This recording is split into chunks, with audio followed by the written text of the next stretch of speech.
Hi, and welcome to Tales from the World's Firesides. I'm Clive Gilson, the story guy, and I'm delighted you've stopped by today. We're delving into a Spanish folktale today called The Ballad-Maker and The Boot-Maker. It's from my collection Tales from the Land of Rabbits, and I've given this classic just a little fresh shine just for you. So let's settle in, let's step into a world of folklore and a world of magic. The Ballad-Maker and the Boot-Maker. Once upon a time, a wandering minstrel travelled from town to town, singing songs so beautiful and unique that people would gather in awe just to hear him. His music wasn't like the lively tunes of Spain. It came from the distant kingdom of Provence, carrying with it a strange, sweet melody that enchanted all who listened.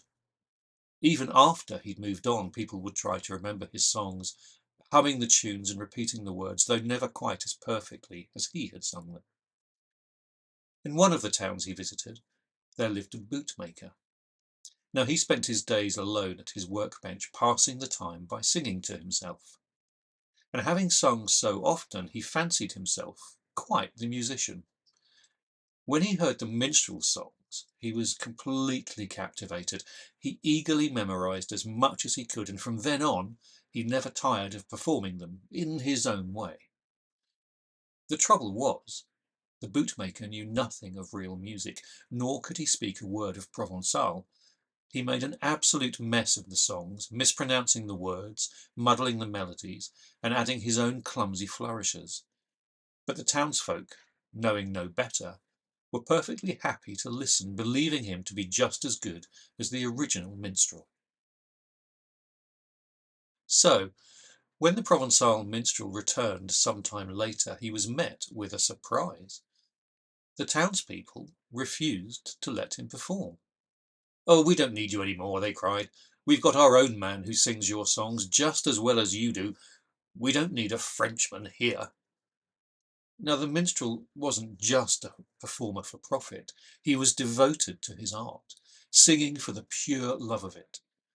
Instead of feeling angry or jealous, he was pleased that his songs had taken root so far from home. "Well," he said, I'd like to hear this bootmaker for myself." But when he did, his heart sank. The man's tuneless, garbled performance was nothing short of dreadful. The beautiful ballads of Provence had been butchered beyond recognition. The minstrel was horrified.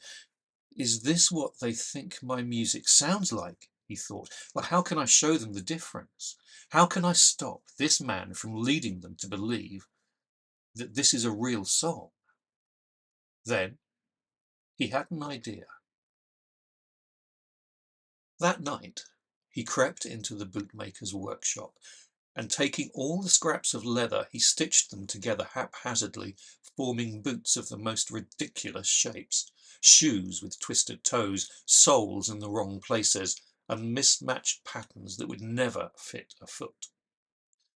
The next morning, when the bootmaker saw the mess, he flew into a rage. "Look what that Frenchman has done to my work," he bellowed. "Oh, neighbours, we must punish him for ruining my leather." A crowd quickly gathered, ready to defend their fellow townsman, but before they could act, the minstrel raised his hand and spoke. "Good people, hear me out. This man is a bootmaker, and I am a ballad maker. Yes, I confess I have ruined his boots, but ask yourselves this: did he not first ruin my songs? What I have done is only fair, so let's settle this properly. Let us both perform one after the other, and then you can decide who is in the right." The townsfolk agreed, and so the bootmaker sang first.